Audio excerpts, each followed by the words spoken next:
कर्नाटकात मारहाण झालेल्या एसटी चालकाला आणि वाहकाला कोल्हापुरात आणण्यात आलाय। कोल्हापूर एसटी विभागाच्या वतीने या दोन्ही कर्मचाऱ्यांचा गुंडांचा सामना केल्याबद्दल सत्कार करण्यात आलाय।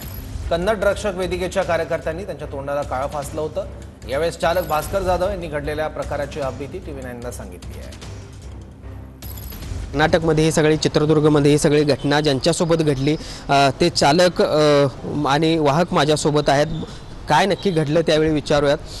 कुठे चालला होता तुम्ही आणि काय नेमकं घडलं तुमच्यासोबत त्या क्षणाला? बेंगलोरवरून मुंबईला जात होतो। तर चित्रदुर्गच्या अलीकडे 10 किलोमीटर रात्रीची वेळ होती। 4 फोर व्हीलर आल्या। त्या 4 फोर व्हीलरनी गाडी आमची अडवली।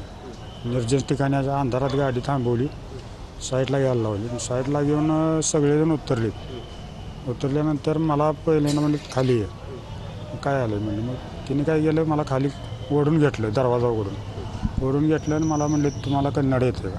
म्हणजे कन्नडात नाही म्हटलं, हिंदी म्हटल्यानंतर त्यांनी मारहाण चालू केली। 10 ते 12 प्रवासी होते। जर तुम्ही जे प्रसंगावधान दाखवलं ते महत्त्वाचं आहे असं म्हणावं लागेल। जर ते दंगा करणारे आत आले असते तर प्रवाशांना देखील इजा झाली असती। कशा पद्धतीनं काळजी घेतली स्वतःची आणि प्रवाशांची? यात सगळ्यात मोठं योगदान हा ड्रायव्हरचं आहे, कारण की या गाडीला ना हायड्रोलिक दरवाजा आहे, त्याला लॉक सिस्टीम असते। ते उतरायच्या अगोदर गाडीचं लॉक सिस्टीम चालू करून प्रवासी दार पूर्णपणे लॉक झालं होतं। त्यांनी प्रयत्न केला गाडीला लाथा मारण्याच्या, आत येण्याचा, पण ते त्यांना त्यात यश आलं नाही आणि त्यामुळे तो मोठा अनर्थ टळला। त्यात चालकाची पूर्णपणे मोठी जबाबदारी आहे।